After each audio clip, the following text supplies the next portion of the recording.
राजधानी जयपुर के अंदर कल ग्रेटर के अंदर नगर निगम चुनाव संपन्न हुए हैं। इसी को लेकर के हमारे साथ चाय पे चर्चा के लिए मदन सिंह माकड़ी, जो कृष्णा सरोवर वेलफेयर सोसाइटी के अध्यक्ष हैं, वह हमारे साथ स्टूडियो में मौजूद है। तो माकड़ी साहब, कल चुनाव संपन्न हुए हैं नगर निगम जयपुर के अंदर, नगर निगम ग्रेटर के, तो उसको लेकर के क्या वहाँ के माहौल रहे और क्या वहाँ पे क्या लगता है कि किस प्रत्याशी को ज्यादा लोगों में रुझान रहा था, तो आप हमें थोड़ा बताइए इस बारे में। कल नगर निगम ग्रेटर के चुनाव संपन्न हुए। मैं वार्ड नंबर 74 का मतदाता हूं और वार्ड नंबर 74 के तहत ही कृष्णा सरोवर वेलफेयर सोसाइटी है, कृष्णा सरोवर कॉलोनी है, उसका मैं अध्यक्ष होने के नाते इस चुनाव में पूरी तरह सहभागिता निभाई है।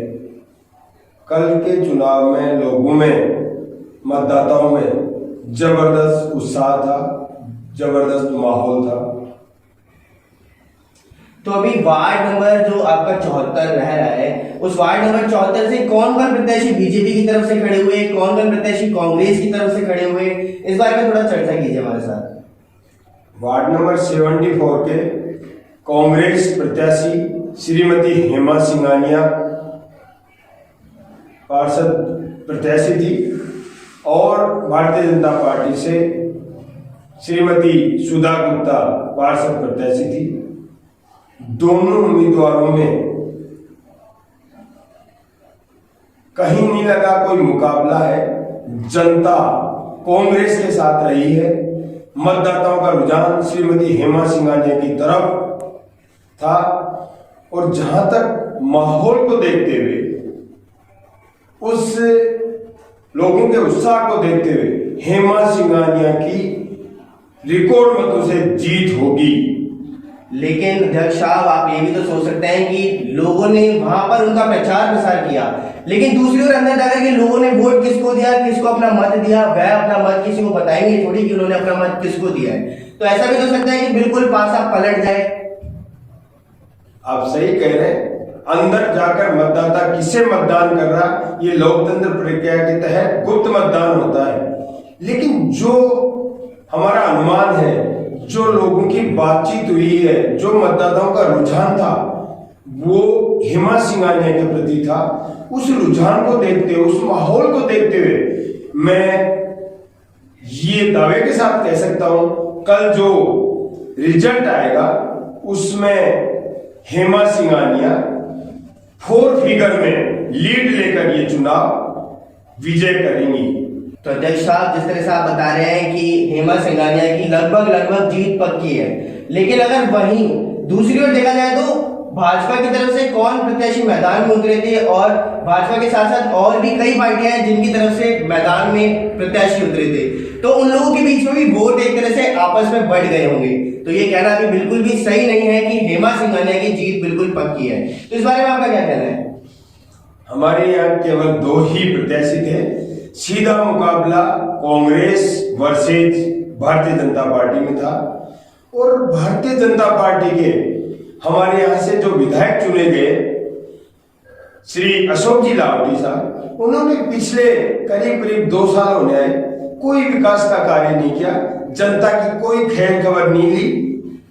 इस कारण से जनता में उनके प्रति आक्रोश था, नाराजगी थी और इसका खामियाजा जो भारतीय जनता पार्टी की प्रत्याशी हैं श्रीमती सुधा गुप्ता को उठाना पड़ रहा है। साथ ही साथ हमारे कांग्रेस के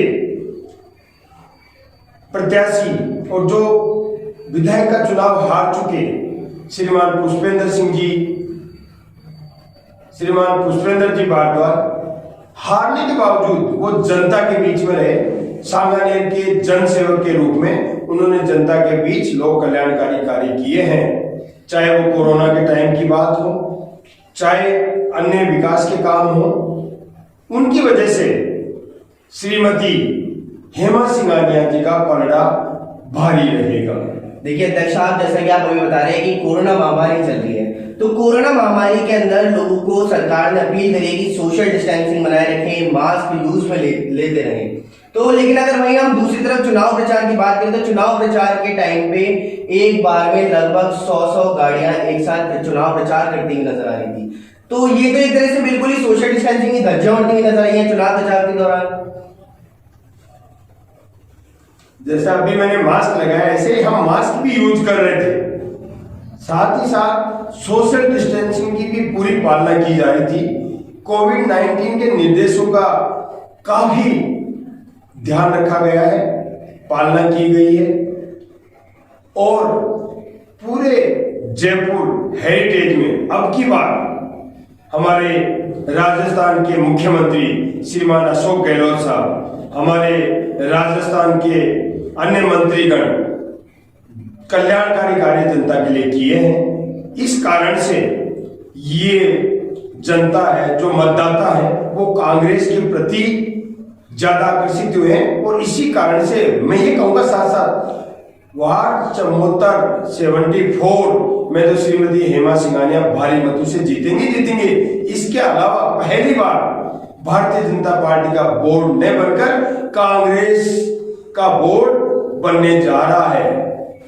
तो जिस तरह से आप बता रहे हैं अध्यक्ष साहब की कांग्रेस का बोर्ड बनते हुए जा रहा है, तो आपको क्या लगता है कि अगर हेमा सिंघानिया वहां से जीतती भी हैं तो आगे क्या क्या विकास कार्य वहां पे करवा सकती हैं जो वार्ड नंबर 74 के अंदर अभी तक नहीं हुए? हमारे वार्ड नंबर 74 के तहत ही कृष्णा सरोवर कॉलोनी आती है और उस कॉलोनी का अध्यक्ष होने के नाते मैंने राजनीति से ऊपर उठकर हमारी कॉलोनी विकास को देखते हुए हेमा सिंघानिया जी का पूरा समर्थन किया। कॉलोनी वासियों ने पूरा तन मन से उनके साथ लगे, कारण उनके जो पति हैं श्री सुनील सिंघानिया जी, वो युवा शहर कांग्रेस जिला अध्यक्ष हैं और उन्होंने कोरोना काल में और उससे पहले भी और अभी भी समाज सेवा के काम किए हैं। और हमारे पूर्व पार्षद श्रीमान धर्म सिंह जी सिंघानिया साहब ने जो काम हमारे एमएलए या एमपी नहीं करवा सके, उससे भी बढ़कर हमारे पार्षद साहब ने हमारी कॉलोनी में, हमारे पुराना वार्ड 34 में, यानी 74 भी उसमें आता है, शानदार काम किए हैं। चाहे रोड बनवाने का हो, चाहे लाइट लगवाने का हो, चाहे पार्क डेवलपमेंट कराने का हो, चाहे पार्क में झूले और लेडर और ओपन जिम लगवाने का काम हो। तो हमें विश्वास है, उनको समय मिला 1.5 साल, कांग्रेस सत्ता में आई और उन्होंने विकास के कार्य कराए। अभी तो करीब 3-3.5 साल कांग्रेस सत्ता में रहेगी और हमारी कांग्रेस की पार्षद, भावी पार्षद कांग्रेस की पार्टी होने से कड़ी मिलेगी। और हमें विश्वास है, हमारा सीवरेज का कार्य, हमारा बिशनपुर पानी का कार्य, हमारे कम्युनिटी सेंटर का कार्य, हमारे सभी पार्क डेवलपमेंट का कार्य और भी कॉलोनी के अन्य कार्य पूरी तरह से वो करवाएंगी। साथ ही साथ वार्ड 74 को पूर्ण विकसित कराने में भी अपनी महत्वपूर्ण भूमिका निभाएंगी। चलिए अध्यक्ष साहब, ये सब तो आपने बिल्कुल अच्छे से बता दिया है। अब मैं आपको बता दूं कि कल इसके चुनाव के नतीजे आने वाले हैं, तो कल सबके सामने एक तरह से साफ रिजल्ट सामने होगा कि कौन प्रत्याशी खड़ा हुआ था और कौन प्रत्याशी जीत गया है। तो ये पूरे नतीजे आपके सामने कल हम आपको बताएंगे। तो कल हमसे फिर मिलेगा चाय पे चर्चा पे, हमारे साथ माकड़ी साहब या अन्य कोई व्यक्ति भी आपके साथ जुड़ा हुआ जरूर होगा। नमस्कार।